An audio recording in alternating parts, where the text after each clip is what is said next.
Потому что идолослужители очень использовали горячим огнем и серою.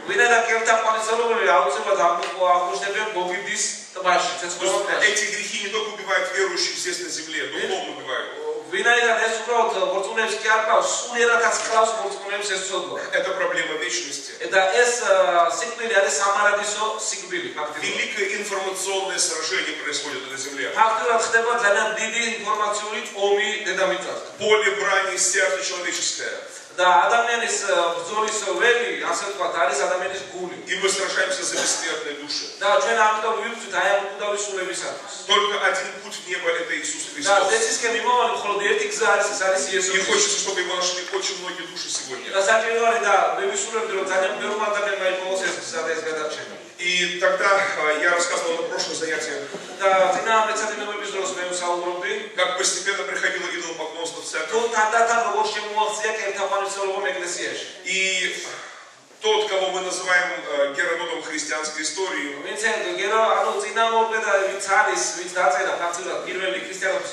Евсевий, архиепископ Кесарийский, он написал письмо однажды императрице. И он написал, что христиане не имели никогда изображений Христа.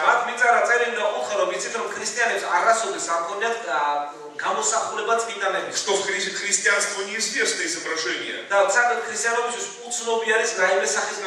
Императрица интересовалась. Сейчас нет изображения, она написала, но может быть когда-то были раньше в христианстве изображения.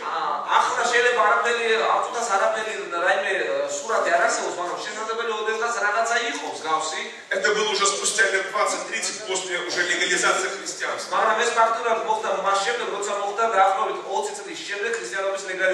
И тысячи церквей были построены, здания церковные были построены в Римской империи. А пришло время построить большой храм в Константинополе, новой столице.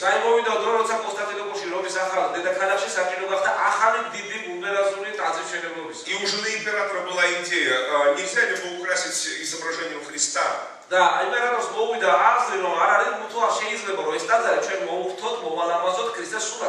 Это 20-30-е годы 4-го столетия. Потому что в тысячах храмов по всей необъятной Римской империи не было ни одного изображения.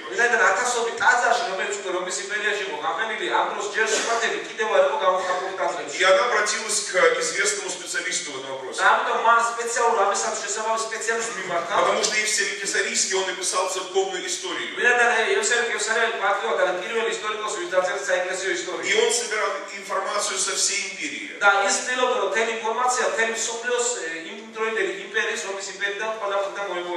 Письмо Евсевия Кесарийского сохранилось. И в нем он однозначно говорит императрице, что, извините, никаких изображений Христа не сохранилось.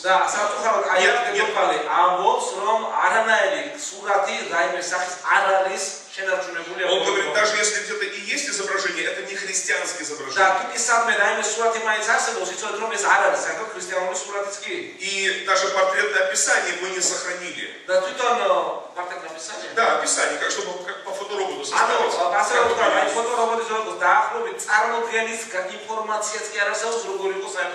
То есть Евсевий Кесарийский настаивал на том, что первые христиане первых 3 столетий, включая его современников, больше интересовались Христом в духе, а не во плоти.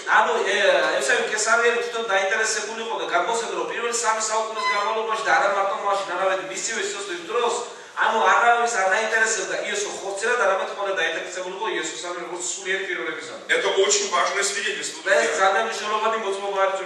20-30-е годы. То есть после Иисуса прошло 300 лет. Прошло еще лет 70. И в самом конце 4-го столетия на острове Кипре было сделано изображение Христа. Это первое документально известное изображение. Обрадовались ли христианские лидеры после этого? Нет, опечалились даже. Архиепископ Кипра Епифаний, Он тот самый Епифаний, который говорил по поводу Марии, матери Иисуса. Он говорил африканцам, что ее Марию должно уважать, но никто не должен молиться ей.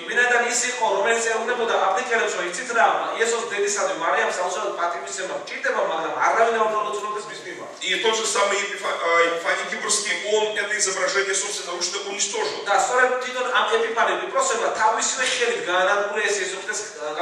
Это было в городе Анаблате на острове Кипре. Это самый конец 4 столетия.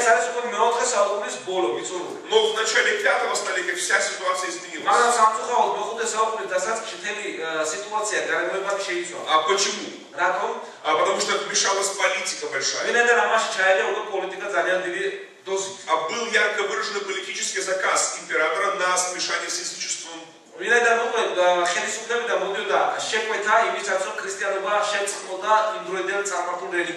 Кстати, подавляющее большинство ересей, больших известных христианств, возникли именно как политический заказ, ответ на политический заказ.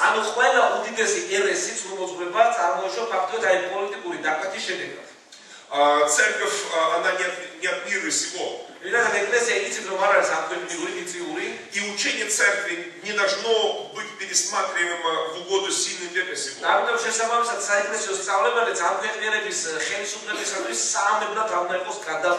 Голова церкви был и остается Иисус Христос. И учение церкви — это учение самого Бога. И когда люди вмешиваются в это, происходит трагедия. Подобные трагедии были в Израиле, в истории Израиля. Когда приносились пагубные ереси. Израиль переживал великие трагедии. Также происходило и с христианством. Сегодня мы с вами увидим примеры. И в начале 5 столетия появляются изображения, как и вера, неправильная вера во многих посредников, якобы дополнительных к Богу, помимо единственного и неповторимого посредника Иисуса Христа. Идолопоклонство также проникло к нам из Африки. А первые изображения были привезены как раз африканцами с северо-востока Африки.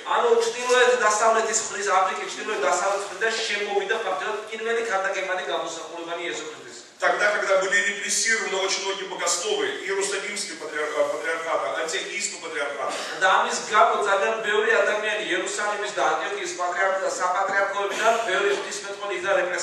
На места этих епископов были поставлены африканцы.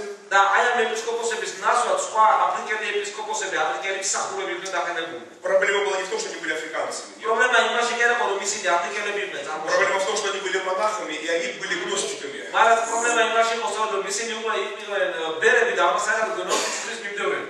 И они принесли вот эти неправильные представления. В том числе и о матери Иисуса Христа и об апостолах.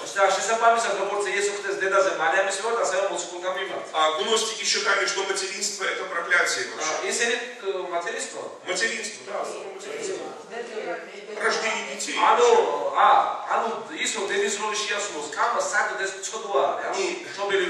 И поэтому они Марию, Матерь Иисуса Христа, стали наделять свойствами этих языческих божеств, богинь.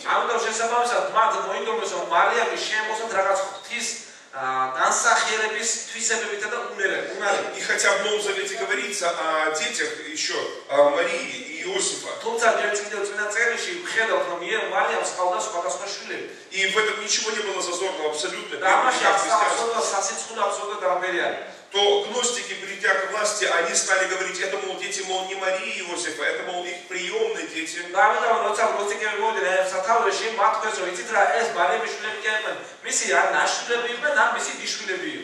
Или же это сводные братья и сестры, или же дети Иосифа от первого брака.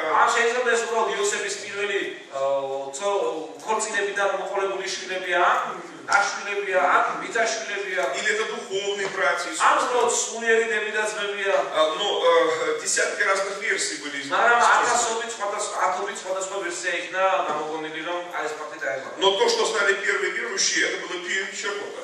მაგრამ ისაც იცოდნენ ფაქტიურად პირველ მოწონება ხაზგადასმული იყო. А почему Марии было отказано в материнстве? რატომ იყო უგულებელყოფილი მარიამის მშობლობა, დედობა? Потому что в понимании гностиков Мария должна быть Богородица исключительной. ვინდა რა გნოსტიციზმის მიმდევრები ფიქრობდნენ, რომ მარიამი აუცილებლად ყოფილიყო მხოლოდ ღვთისმშობელი და არა სხვის მშობელი კიდე. Ей стали приписываться несвойственные вообще ей свойства. საერთოდ მას მიაწერეს უკვე არა ადამიანური ღვთიური უნარები. И при жизни, и после смерти. როგორც მისი სიცოცხლის დროს, ასევე მისი სიკვდილის გარდაცვალების შემდეგ. Опять-таки, я убежден, что это действие было дьявола, действие врага. მე ვფიქრობ, რომ ეს რა თქმა უნდა იყო ეშმაკის მოქმედება. А кроме дьявола, никто так не заинтересован в том, чтобы христиане смотрели не на Иисуса, а на что-то другое. ვინაიდან ეშმაკის გარდა არავინ არა ისე დაინტერესებული ადამიანებმა უყურონ არა იესოს, არამედ ყოველივე სხვა დანარჩენს. К сожалению, процесс начался очень страшный. სამწუხაროდ ძალიან საშინელი პროცესი დაიწყო. Вначале шла речь о Марии и апостолах, но потом пошла речь о сотнях и даже тысячах посредников. დასაწყისში საუბარი დაიწყო მარიამითა და მოციქულებით და შემდეგ უკვე 1000 წმინდაზე გავწევდა ეს სწავლება. Сегодня процесс, кажется, нельзя остановить даже. ფაქტობრივად დღეს შეიძლება ვთქვათ, რომ ეს პროცესი გაუჩერებადია, შეუჩერებადია. Потому что каждое поколение происходит канонизация новых и новых святых. ვინაიდან ყოველი თაობა ახალ წმინდანებს აკავებს და ამტკიცებს. А многие эти канонизации, они именно явно заказные канонизации, политические ანუ заказные. ზოგიერთი წმინდანის შერაცხვაც კი უკვე კანონის პოლიტიკური დაკვეთის შედეგიც კი არის. Сегодня в России канонизирован царь Николай II. მაგალითად დღეს რუსეთში კანონიზირებულია წმინდანად მაშინდელი მეფე ნიკოლოზ მეორე. Сегодня канонизирован адмирал Ушаков. ადმირალი უშაკოვი ასეთი ადამიანიც არის კანონიზებული როგორც წმინდანად. Сегодня канонизируют очень многих разных святых. და სხვადასხვა წმინდანების კანონიზაცია ხდება, ანუ წმინდანად აღიარება. Для чего? რისთვის ხდება? Считается, что это оживляет религиозную жизнь населения. ანუ ფაქტობრივად ისინი თვლიან, რომ ამით ხდება რელიგიური მოსახლეობის გამოცოცხლება, გამოვიძება. Но на самом деле это не решение проблемы. მაგრამ სინამდვილეში ეს აბსოლუტურად არ არის პრობლემის მოგვარება. Это еще большее ухудшение проблемы. არამედ პირიქით ეს ამძიმებს ამ პრობლემას. Решение проблемы в том, чтобы вернуться к Иисусу. ყველაზე კარგი გამოსავალი პრობლემიდან ეს არის, რომ დაუბრუნდები იესოს. Некоторые мои вчерашние друзья и коллеги говорят мне следующее. ზოგიერთი ჩემი ყოფილი მეგობრები და თანამშრომლები მე ასტრამეს მეუბნებიან. Они мне говорят: "О, ты наобщался с протестантами, сам стал протестантом". იცი შენ რა თქმა უნდა პროტესტანტებთან მეტ დროს ატარებ და სიტყვებსაც შენ პროტესტანტი გახდი. Потому что ты рассуждаешь как протестант, я рассуждаю. შენ მსჯელობისა როგორც პროტესტანტები მსჯელობენ. Я говорю: "Хорошо. იმეო კარგი ბატონო. Но позвольте, разве это протестанты написали Библию? მაგრამ მე ერთი კითხვა დავისვამ, იმამა პროტესტანტებმა ხო დაწერეს ბიბლია? Разве и об Иисусе вот в посланиях своих, допустим, это не Павел написал, разве? მაგრამ წერილები რა წერია ეს ხო? პავლოს ხულის ვერ დაწერილი წერილები არის. Разве это Лютер взял и написал, или Кальвин? თუ ადგა ლუთერმა ან კალვინმა ჩაამატავ იქ რაღაც. Вся заслуга этих отцов протестантизма, основателей протестантизма, ანუ ფაქტობრივად ეს პროტესტანტიზმის მამებმა была в том, что они не стали новое изобретать, они вернулись к хорошо забытому старому. ანუ მათი დიდება იმაში იყო, რომ მათ ახალი კი არ გამოიგონეს, არა უბრალოდ ძველს დაუბრუნდნენ, რაც უკვე მანამდე არსებობდა. И реформация, это значит возвращение старому, восстановление формы изначальной. რეფორმაცია ნიშნავს ძველისადმი დაბრუნებას, ანუ ძველის აღდგენას და არა რაიმე ახლის გამოგონება. Это не новое. ეს აბსოლუტურად არ არის.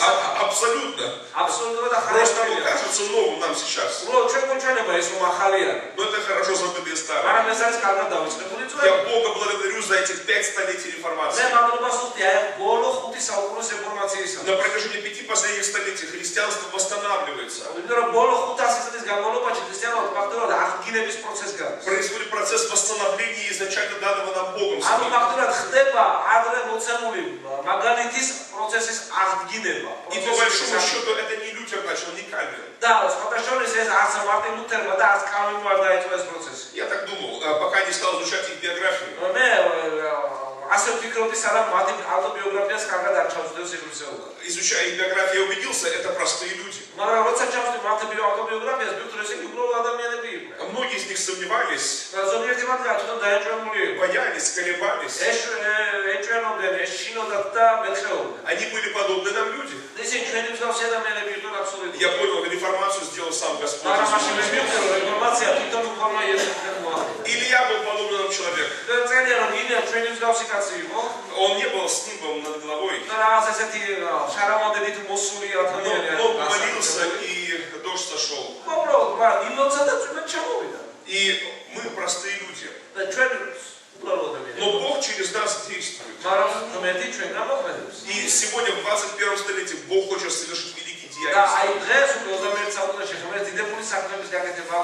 Через простых мужчин и женщин, верящих Ему. Слава Иисусу Христу. Да, дорогие друзья, снова давайте в историю обратимся. Вопрос об иконопочитании был очень важным вопросом.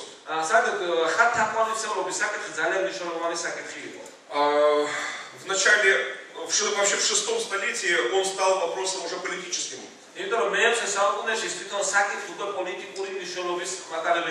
Богословы рассуждали вначале. Один из этих богословов был Леонтий из Неаполя, епископ.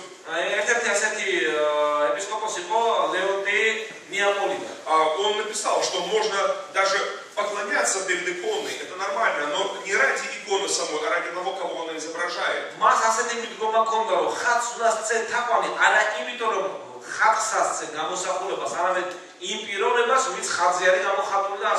То есть через образ на первый образ.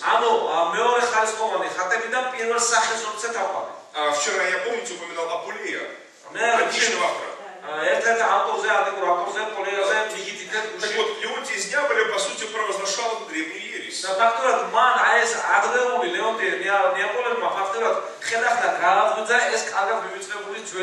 Слава Богу, нашелся его современник, который остановил его безумие. Это был греческий богослов Филоксен из Иераполиса, который написал трактат против этой ереси. И он заявил, что христианство ничего общего с этим не имеет. Господь учит нас, что мы должны поклоняться Богу в духе и в истине. А использование предметов изображений в религиозном поклонении — это грех, это идолопоклонство.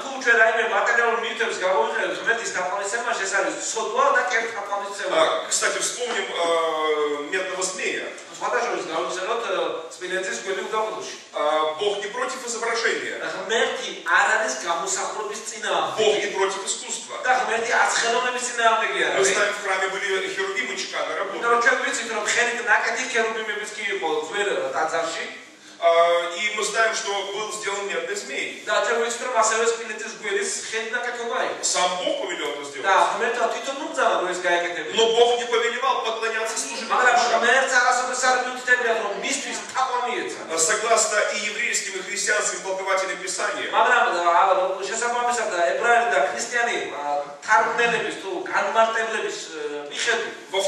ключевым для объяснения второй заповеди Бога является не поклоняйся и не служи им. Не делай, а не поклоняйся и не служи. Потому что есть исключение в слове «не делай», потому что Бог повелел делать.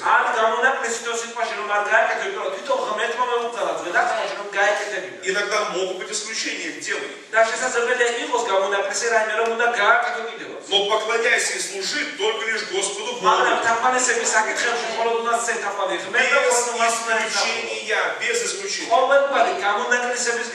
И Иисус Христос, когда его дьявол искушал, он так ответил: Господу Богу ты поклоняйся и одному служи.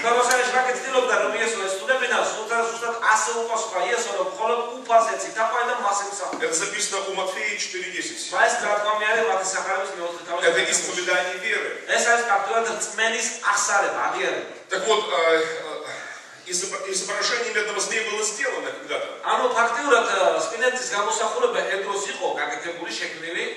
Но, к сожалению, этому изображению стали воздавать почести. Оно долгое время смущало многих евреев.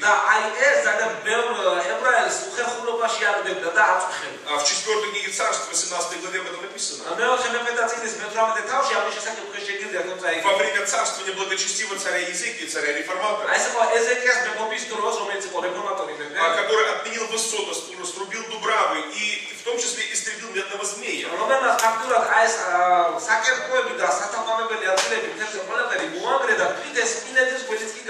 Это была великая реформация в Израиле. და ეს იყო ძალიან დიდი რეფორმაცია თვითონ ისრაელში. Иудея переживал духовный подъем великий. და ამ დროს ისრაელმა დაიწყო დიდი სულიერი წინსვლა. В Иерусалиме было восстановлено истинное богопочитание, იმიტომ богопоклонение. ისრაელში აღდგა ჭეშმარიტი ღმერთის თაყვანისმცემლობა. И Бог очень сильно благословил Господа, და свой народ. შესაბამისად ღმერთმა ძლიერ ამოხდა თავისი ერი. Когда пришли враги, они ничего не смогли сделать. როცა მოვიდა ტრები აბსოლუტურად ვერანაირი ზიანი ვერ მიაყენეს ისრაელს. Врагов было очень много, они были воинственны. მრავალი ცხოვანი ძლიერი ჯარი. У Иерусалима шансов не было по-человечески. აბსოლუტურად ადამიანურად რო თქვა, იერუსალიმზე არანაირი შანსიც კი არ ჰქონდა. Огромная армия пришла к ним. საკმაოდ დიდი არმია დაარქვა მას ამას. Израиль молился, евреи молились. და ისრაელმა დაიწყო ლოცვა, ევედრებოდნენ ღმერთს. И Бог услышал их молитву. და ღმერთმა მოისმინა მათი ლოცვა. И пришел ангел и ночью прошелся по рядам противника. და ჩამოვიდა ანგელოზი, რომელმაც ძალიან უცხო ჯარის რიგებში გაიარა. И тысячи самых отборных солдат погибли. და ათასობით რჩეული ვაჟკაცი და მეომარი დაიღუპა იმ დროს. Остальные бежали. ხო, დანარჩენები კი თავად მოკლეჯილი. Они испугались Бога Израилева. მათ შეეშინათ ისრაელის ღმერთის. Бог Авраама покарал нечестивцев. ასე რომ ღმერთმა დაუმორჩილა ეს წარმართები. Что позволило Богу действовать так? რა მისცა უფლება ღმერთს ასე ემოქმედა. Что открыло источники небесного благословения რა в Израиле? გახსნა ზეციური კურთხევების კარები. Реформация в Израиле. რეფორმაცია ისრაელში. Иудея переживала духовное და пробуждение. ფაქტობრივად ისრაელმა განიცადა სულიერი გამოგვიძება. И там написано, что до самых тех дней, к сожалению, сыны Израиля кадили Нихуштану, кадили этому медному змею. ამ ნიხუშტანს თუ სპილენძის ყველს აი იმ დრომდე უკმევდა თემ ისრაელი. То есть проблема сохранялась все эти годы. ფაქტობრივად აი კიდე მოყოლებული რამდენიმე წლის საუკუნეების განმავლობაში ეს პრობლემა ისრაელში კვლავ რჩებოდა. Но когда они освободились от этой проблемы, მაგრამ როცა ამ პრობლემიდან ისრაელი განთავისუფლდა, они пережили самое великое благословение. მათ ძალიან დიდად კურთხევა განიცადა. Ни один еврей не погиб. არც ერთი ებრაელი არ დაღუპულა. Враги погибли, остальные с позором бежали. მაგრამ ებრაელი დაიღუპა და ხოლო ვის გადარჩენს ის სიცხვილით გაიქცა. Сам Бог вступился в эту войну. თვითონ ღმერთი ჩაება ამ ბრძოლაში. И у нас в христианстве много проблем вообще. და ქრისტიანობაში ისიც ძალიან ბევრი პრობლემა Но я აქვს. знаю, когда мы скажем Иисус Господь, მაგრამ ვიცით რომ ჩვენ როცა ვიტყვით რომ იესო არის უფალი, сам, когда действительно Он будет Господом нашим და Иисусом, როცა ის სინამდვილეში მართლა იქნება ჩვენი უფალი, не просто по имени, და არ უბრალოდ ეს სახელწოდებით, а по факту самому. არამედ ფაქტობრივად იქნება ჩვენი Бог უფალი. вступается в нашу битву. აი მაშინერება ღმერთი ჩვენს Он ბრძოლაში. поражает противников და ის наших. ამარცხებს ჩვენს წეს. Остальные с позором бегут. ხოლო დანარჩენები შეცვლილები უკან გარდიან. Я хочу забежать немного вперед. მე ცოტა წინ მინდა გავიქცე Об очень красивом эпизоде хочу рассказать вам. და ერთ ძალიან მნიშვნელოვან საინტერესო ეპიზოდზე მინდა მოგიყვანო. Из истории христианства. რა თქმა უნდა ქრისტიანობის Это ისტორია. было в 15 столетии. ეს იყო მე-15 საუკუნეში. И это было тогда, когда погиб на костре великий сын чешского народа Ян Hus. აი ეს არის ეს პერიოდი, როდესაც კოცონზე დაწვეს გამოჩენილი ჩეხი რეფორმატორი იან ჰუსი. Этот священнослужитель, он был реформатором. ეს ადამსახური იყო რეფორმატორი. Он писал о себе, что вначале он хотел быть священником ради того, чтобы материально устроить свою жизнь. დასაწყისში მან გადაწყვეტა რომ გამთანიყო მდელი რომ თავისი მატერიალური ცხოვრება კარგად მოეწო. Как и тысячи других молодых людей, он учился и стал священником, чтобы не работать физически, чтобы обустроить себя материально. და როგორც სხვა მრავალი ახალგაზრდა მანაც გადაწყვეტა რომ ესწავლა სასულიერო სასწავლებელში რომ თავისი კეთილი დღეობა უზრუნველებო. То есть его мотивы были неправильные. რა თქმა უნდა დასაწყისში მისი მოტივები არ იყო სწორი. И дьявол радовался, вот очередной сорняк на огороде Царства Божьего. და აი თქვა კიდევ ერთი ჯეჯილი დავთესეო მეოღმეთ სასწავლებში. Но почему Бог оставляет расти все до конца? მაგრამ რატომ ამისა ღმერთმა ამას ყოველთვის გამიქარა? Потому что он хочет, чтобы он дать шанс, хочет всем переродиться, спастись. ანუ ღმერთი იმიტომ რომ ღმერთი ყველას ავდებს შანსს რომ შეიცვალოს და გადარჩეს. Я знаю, что и сегодня многие священники становятся священниками не ради призвания от Бога. ისეთ მე ამიტომაც ვამბობ რომ დღეს ადამიანი ბევრი ხდენი იმიტომ კი არა რომ ღმერთისგან აქვს მოწოდება მოგეცახო. Я думаю, многие из вас это понимают. არა მე რომ ხვდებით რაზეც ვაპარაკო. Я думаю, в Грузии тоже такая же проблема существует. В 88 году в Загорске, я когда приезжал в семинарию, я общался с моими сверстниками, семинаристами, будущими священниками. И я понимал, что большинство из них никакого понятия не имеет о Боге, о встрече с Ним.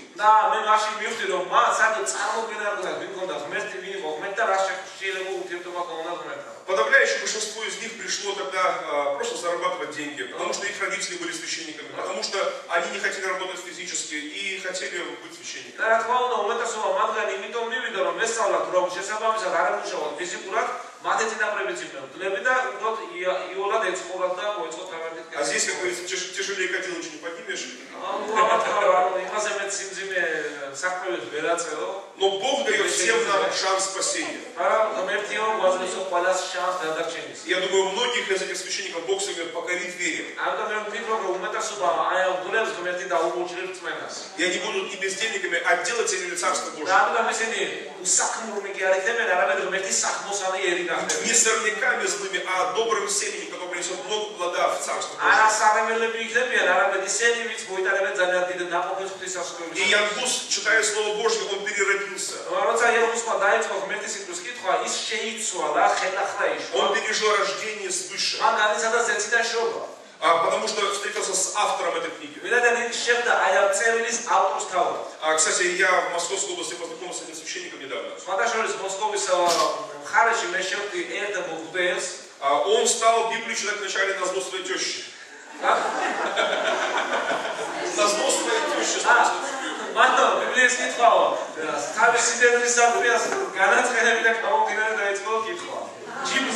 Да, этот священник стал Библию читать на зло тещи, потому что теща была из методистской церкви.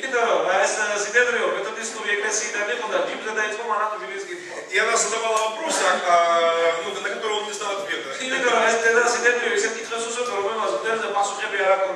Он взял антисектантский миссионерский путь по Библии.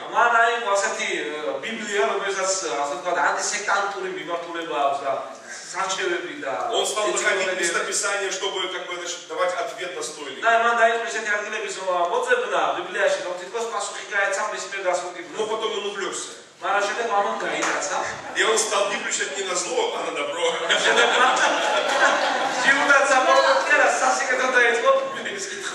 Да, и когда я с ним общался, я увидел человека, который действительно пережил Бога в своей жизни. Он, к сожалению, еще остается в своей структуре. Я не понимаю этой позиции, честно говоря. Я не хочу судить этих братьев. Я в Москве еще одного знаю священника, тоже он подобный. Он еще гораздо раньше меня начал этот путь.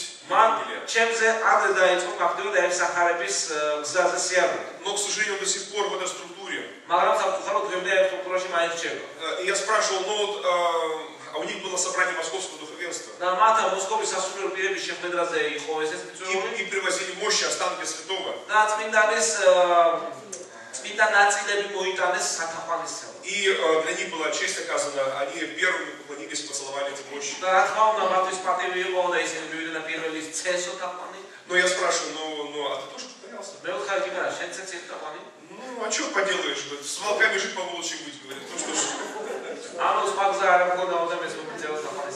Но правда он сказал, что я, когда к мощам подходил, я фигу в кармане сложил.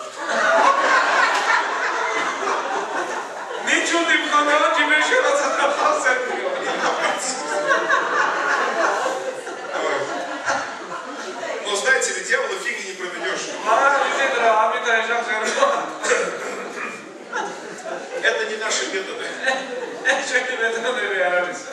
Да. Я не знаю, там кто-то еще был с фигой или нет. Я думаю, когда таких будет пофигистов, в хорошем смысле будет больше. Наверное, реформация позовет, наверное.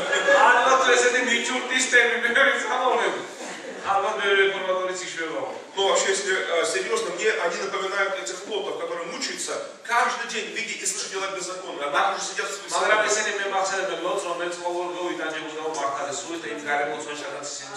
И я хочу братьям моим сказать сейчас, в том числе и священникам грузинской церкви.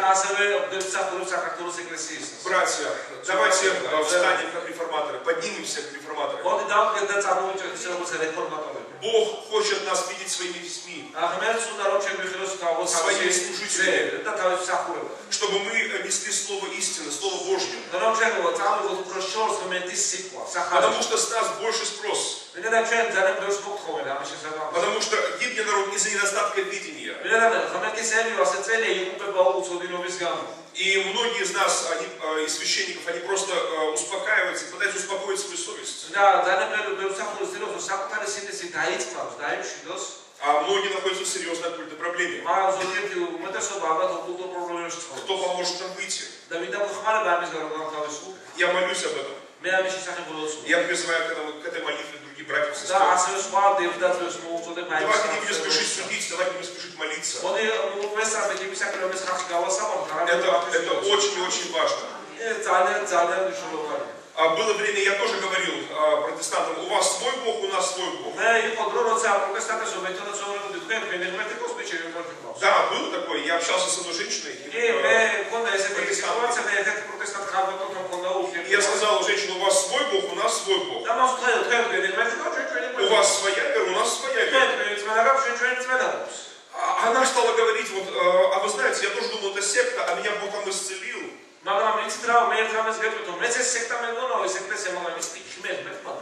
был такой грешный. Вот, и я, знаете, что сказал? А мне было обидно, что она не у нас исцелилась.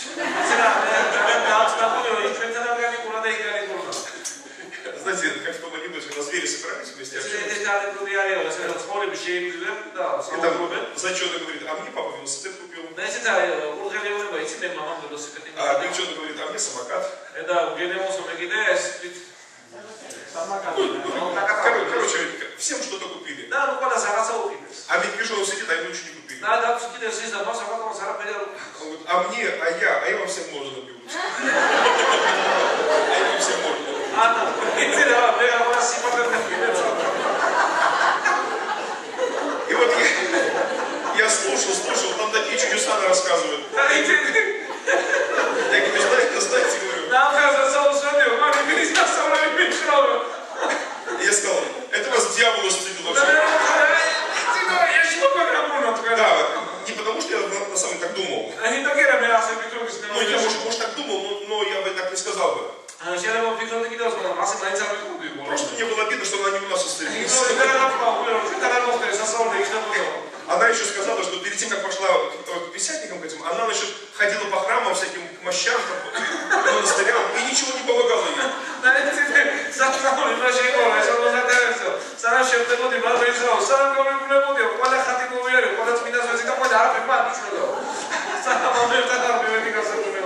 Но через несколько месяцев я у этой женщины просил прощения. Я попал на домашнюю группу, где были разные мужчины и женщины, верующие. И я просил прощения. Но в первую очередь у Бога просил прощения. Потому что такие вещи, я думаю, перед Богом говорить это как-то даже некрасиво. Я говорю, Бог, пожалуйста, прости меня. Да, но язычники же, языки вот такие вот, знаете, вот порой.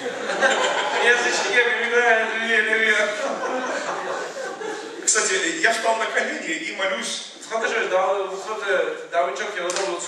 Они молятся на иных языках что-то. Я думаю, ладно, не по-русски, лишь бы от сердца.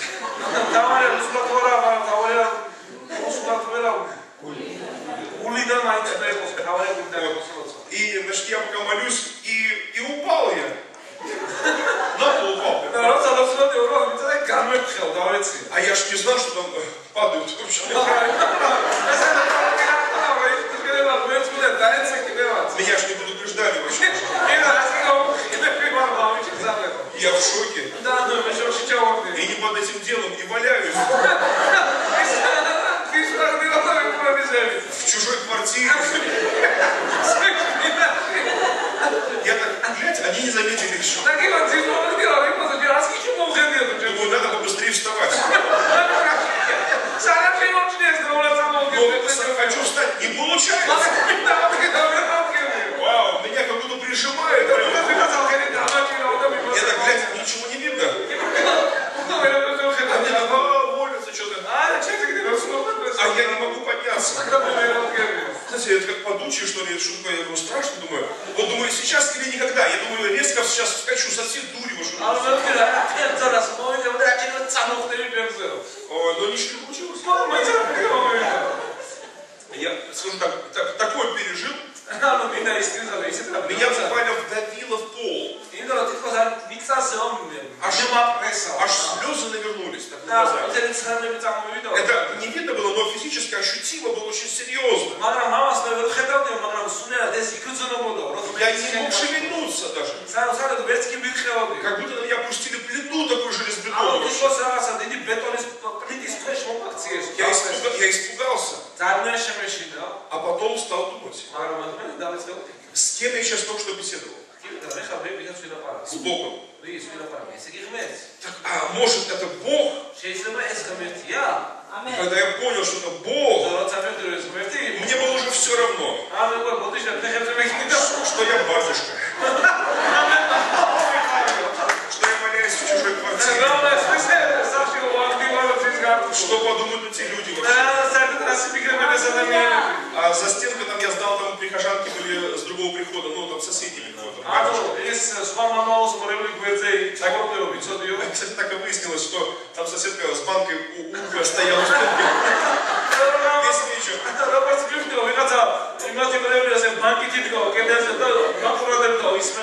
Это такое поповское КГБ такое. Потому что было интересно, что же там батюшка делал у сектантов. И, короче, я валяюсь так на полу. Я как заорал. Я к Богу орал, просто кричал. И я кричал. А эти люди еще громче кричали. И когда я так прокричался, вау, это хорошо стало. Уже меня ничто не держит, я сам просто валяюсь.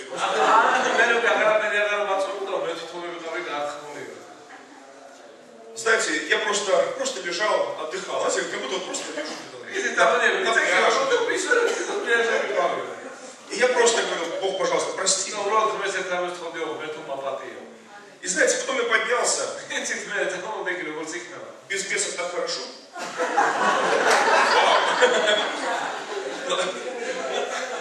Знаете, как будто мне рюкзак такой, я держал за собой, а потом сказали, а теперь можешь его отстегнуть. Я так раз, опа, и отстегнул его.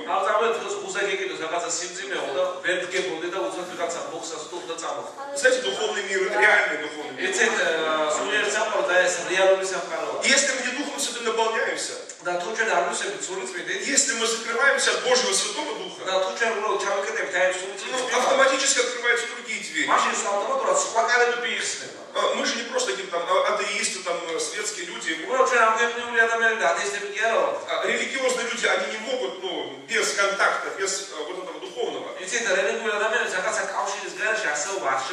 если Божий мир закрывается, то открывается другой демонический мир.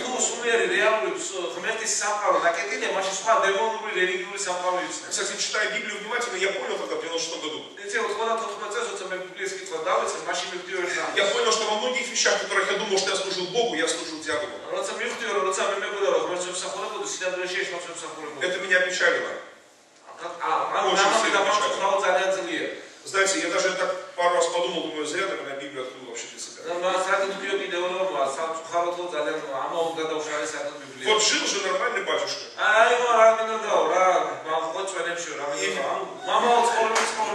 И все было хорошо. Я обращался к старшим священникам за советом. Я приезжал на исповедь, я рассказывал все это. К одному священнику приехал, он пожилой священник, он духовник, он больше 50 лет служил священником.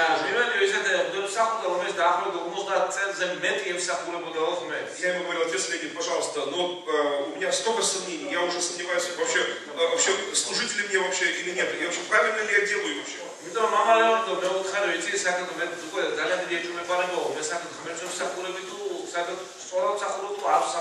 Он мне посоветовал потом. Знаешь, отец говорит, грамм 150 на ночь и 150 грамм. Правда, 150 грамм чипа, он перегорает и Не помогало. грамм. И больше не помогало.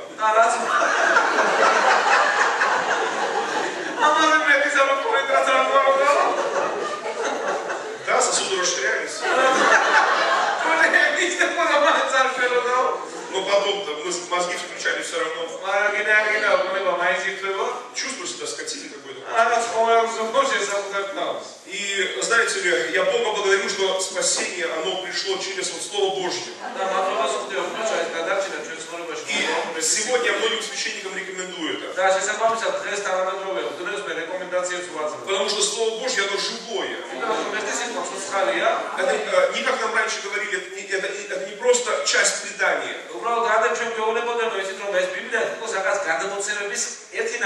Ни в коем разе вообще. Предания, они возникали и возникают среди людей.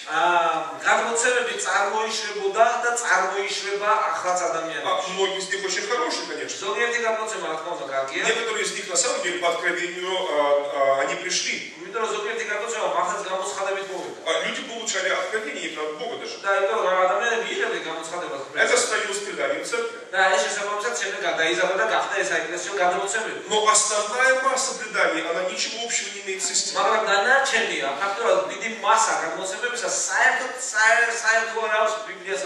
В 96 году я вопрос такой задавал Богу. Почему в нашей церкви такие противоречия? Я порой завидовал простым бабушкам, которые, не зная ничего, ставили свечки и тому, и другому, и пятому, и 10-му святому.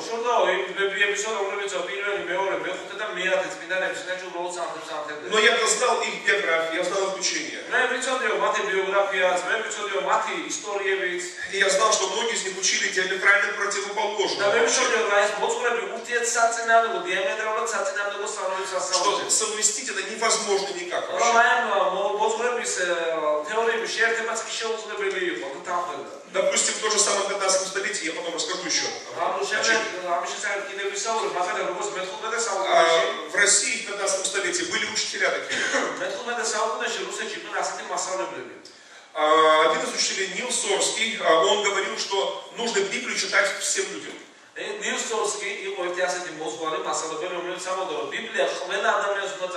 Другой был Иосиф Волоцкий, тоже святой православной церкви. Иосиф из Волоцка. Он говорил, что Библия только лишь для церкви, только для служения церковного. И простолюдинам он читал, Библию читать грех.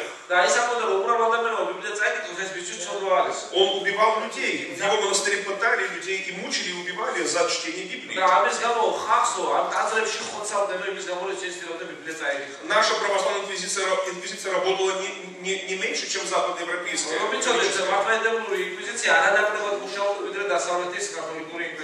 Просто о нашей не принято говорить почему-то. Есть такой как бы табу определенный религиозный.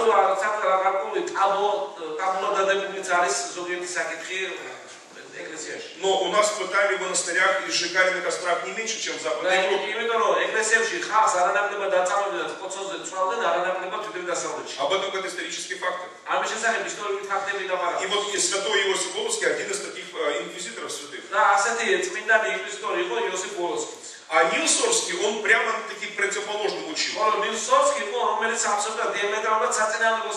говорил, что наши методы это лишь методы убеждения, что мы не имеем права мучить людей, пытать и убивать их.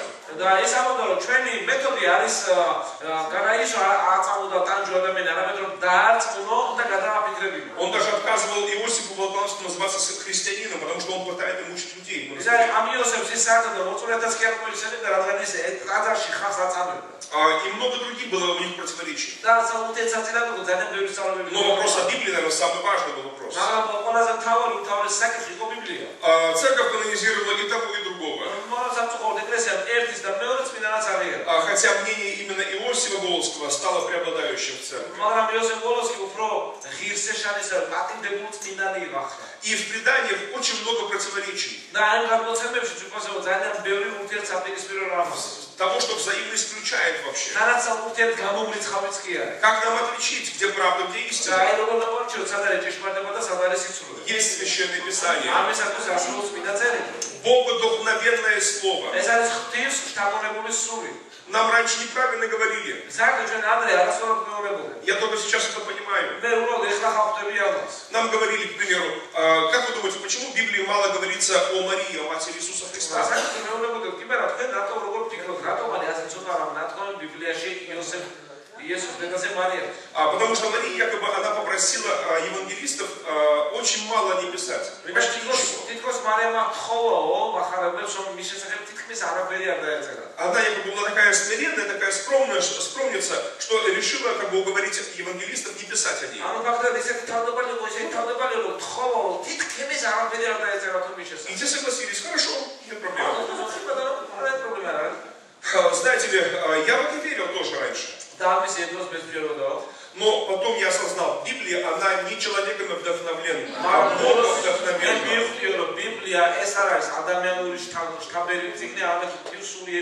Если бы люди писали Библию, они много что не написали бы там. Фома бы пришел и сказал бы, пожалуйста, брат, не пиши, что я отрекался.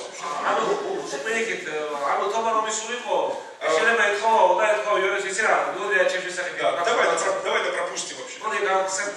Напиши, что я сразу был верующий. И я не пропускал собрание вообще. Я был там, я сказал, Господь мой Бог. Если бы люди писали, они бы все приукрасили. Но Дух Святой ничего не приукрасил. Он вдохновил написать так, как написать. И вот давайте вернемся в Чехию. 15 столетие. После гибели Яна Гуса, который как евангелист погиб, как проповедник. От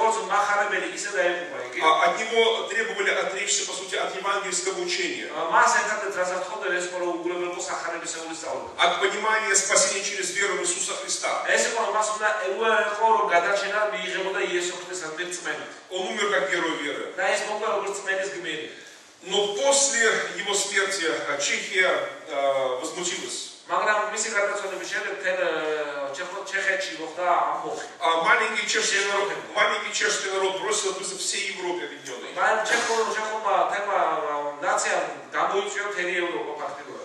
И чешский народ заявил, что мы выходим из этой религиозно-мафиозной криминальной структуры.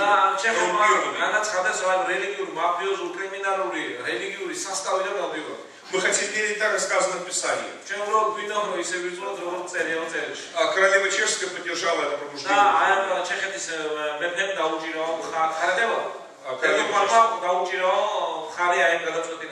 Но Европа приняла все очень агрессивно. Папа Римский объявил крестовый поход против маленькой Чехии.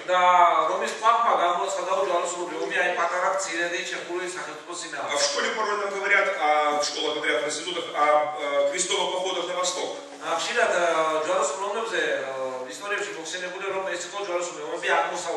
были еще крестовые походы внутренние, европейские. И один такой был как раз чешский. Столько много было крестоносцев собрано, что больше, чем вся Чехия. На всех по чеху даже не хватило бы. Папа объявил крестовый поход и заявил, что прощение грехов будет всем этим людям. Все имущество чехов предавалось разграблению. У крестоносцев были километровые обозы такие. Тележки, повозки, чтобы грабить магазин добро.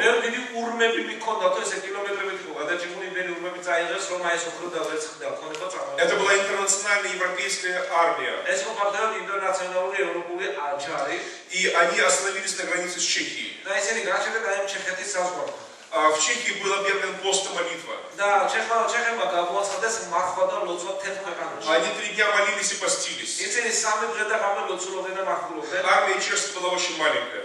და ჩეხების ჯარი ძალიან მცირე რიცხოვანი იყო. И была вся лишь надежда на Бога. და ერთადერთი შანსი მათ და იმედი ჰქონდათ მხოლოდ ღმერთის. Ян Гус как раз уезжая в свой последний путь туда в Констанц, და კონსტანცაში როცა მიემგზავრებოდა თავის უკანასკნელ გზაზე იან გუსი, он говорил проповедь как раз о силе поста и молитвы. და სწორედ მან თავის ბოლო გადაგება იყო მართლასა და ლოცვის შესახებ. И приводил он из Библии такие примеры, как раз когда Бог вступался за свой народ. და სწორედ ისეთი მაგალითები მოყავდა მას ბიბლიიდან, როდესაც მართლისა და ლოცვის გამო ისრაელი ღმერთი ერეოდა ისრაელის ისტორიაში. И королева Чехия сказала, что все поститесь, люди, даже дети поститесь, и даже животных не кормите. და კარალებით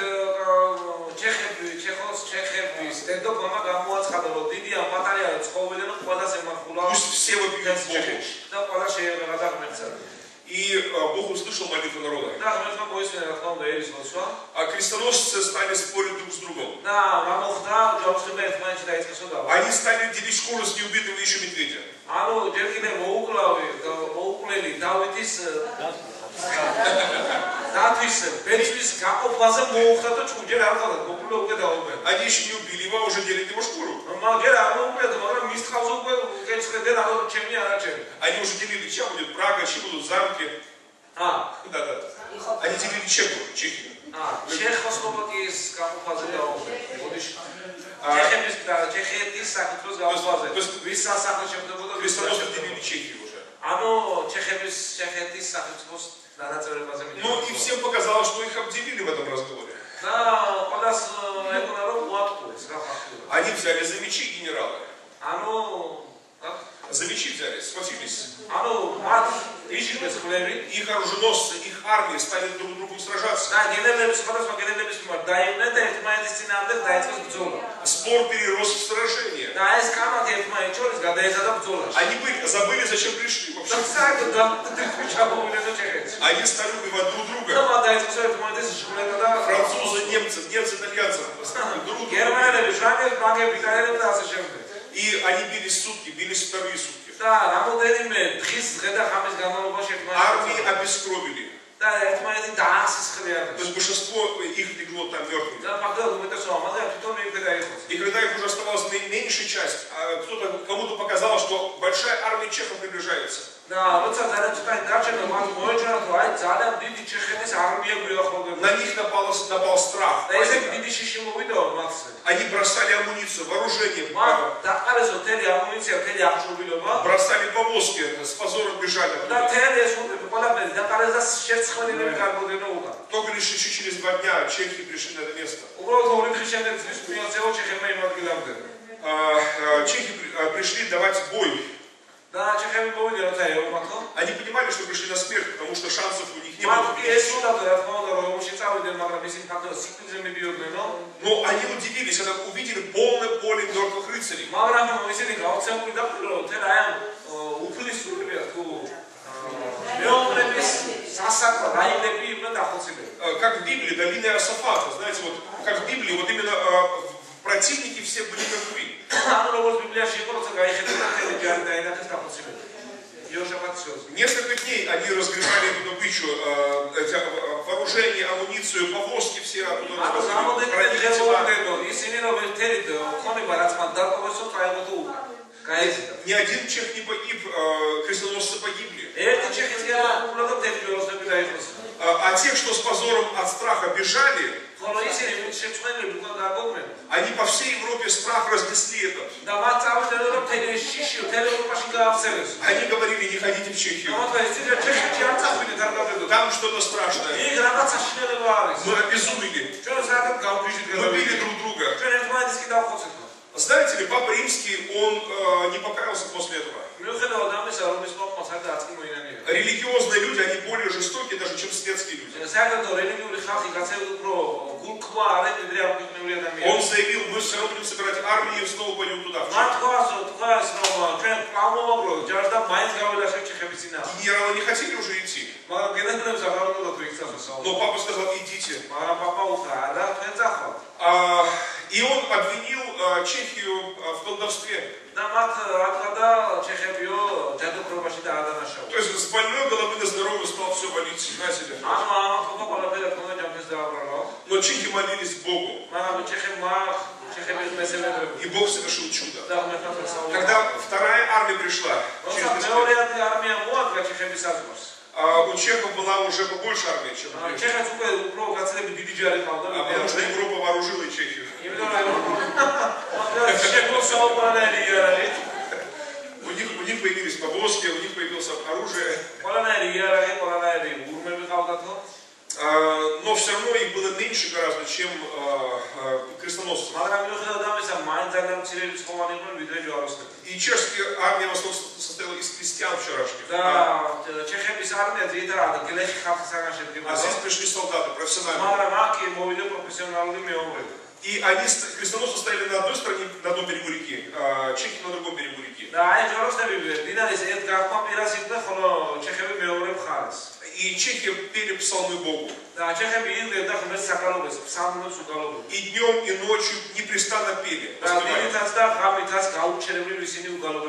Крестоносцы не решались форсировать реку, перейти реку. А чехи пели, пели и пели. Один чешский генерал, Ян Жишка, он был тогда руководителем личной охраны королевы чешской. И он поставил вот эту армию. Спустя некоторые годы он писал: чешский воин непобедим. До тех пор, пока у него два меча. Первый меч — это его физический меч. Второй меч — это Слово Божье. И вот именно вспоминая вот этот эпизод, Ян Жишка писал об этом. Они пели псалмы Божьи, из Библии псалмы. Они пели стихи Писания. Непрестанно пели. На крестоносцев попадал все больше и больше страх. В конце концов, когда представитель Папы Римского хотел дать команду уже форсировать реку и идти в наступление,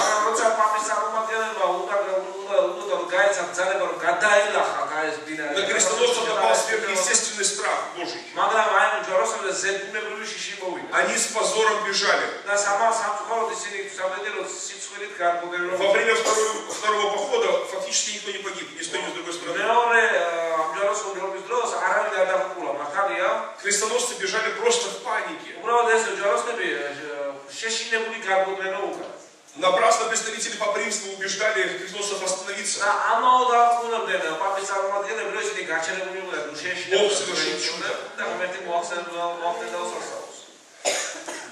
Мартин Лютер, немецкий реформатор, в 16 веке написал интересные слова. Читая о Яне Гусе, читая о чешском пробуждении, он написал: да мы все гуситы. А потом еще он написал интересные слова. Он написал, что для дьявола нет ничего страшнее, чем поющий христианин.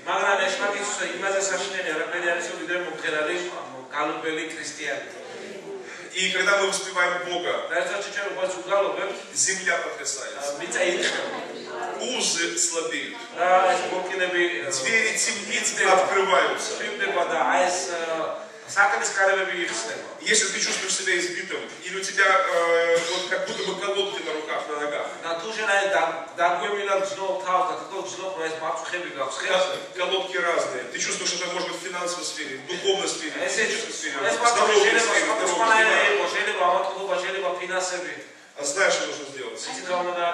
Славь Бога, воспевай Бога. Бог землю потрясет ради тебя.